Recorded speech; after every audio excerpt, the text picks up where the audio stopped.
When my wife left, the silence in the house was louder than any argument we had ever had. She wasn't just my wife.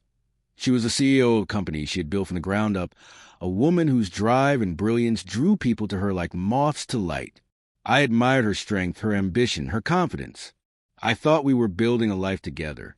But what she built instead was an escape route. One night she looked me in the eye and told me she was done.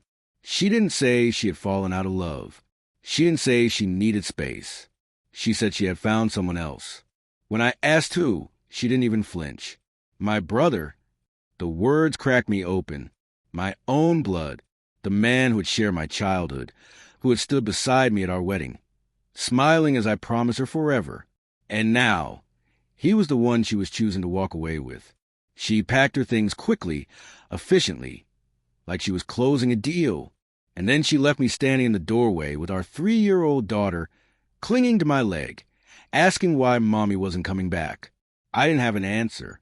I only had an ache so deep it made breathing feel like labor. The years that followed weren't easy. Raising a child alone never is. Nights of fevers, mornings of tears, afternoons juggling work and playdates. There were times I thought I would break under the weight of it all. But every time I looked at my daughter, every time I saw her smile, her mother's smile, I found strength I didn't know I had. She grew, little by little, into a mirror of the woman who had left us. Same sharp eyes, same tilt of the head when she was curious, same laugh that filled a room. Every day was a reminder, both painful and beautiful, of the love that once was. I never heard from my wife again, not once in 4 years.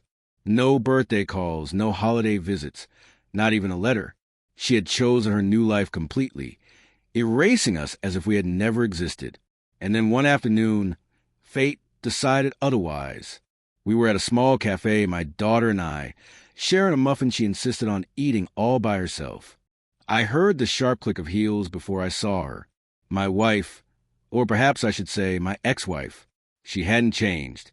Still polished, still commanding, still carried herself like she owned every room she entered. But her eyes, they carried something else. Something I couldn't quite name. She froze when she saw me. But it wasn't me she was staring at. It was a small figure beside me, swinging her legs under the chair, humming to herself between bites of muffin. "Daddy," my daughter chirped, tugging on my sleeve. "Can I have juice?" Her voice carried, clear and sweet. And then, before I could answer, she turned her gaze toward the woman standing a few feet away. She didn't know who she was, but the resemblance was undeniable. Same eyes, same smile, a miniature version. The silence stretched. My ex-wife's face drained of color. Her lips parted, trembling as though words were forming but wouldn't come. My daughter tilted her head and asked softly, "Daddy, who's that lady?" For a moment, I saw the fortress of control she had built around herself crumble. This woman who had traded her family for power and passion now stood paralyzed, staring at the child she had abandoned, only to find herself staring into a mirror of her younger self. I felt a storm of emotions, anger for the years of absence, sorrow for what my daughter had lost, and, strangely, a sliver of pity, because in that instant, I realized she hadn't just left me. She had left her. My daughter tugged my sleeve again, impatient. "Juice, Daddy, please." I smiled at her, brushing a crumb from her cheek, and stood. I looked at my ex-wife, whose eyes glistened with tears she was too proud to let fall. For years I had imagined this moment, what I would say, how I would unleash the pain she caused. But standing there, I didn't feel the need. The truth was already written in the little girl holding my hand. Without a word, I walked past her, my daughter skipping beside me. As we left the cafe, I glanced back only once. She was still frozen, hands trembling at her sides, watching the child she no longer had the right to call her own. Some betrayals you never recover from. Some wounds scar so deeply they become part of you. But sometimes the universe gives you justice in its own quiet way.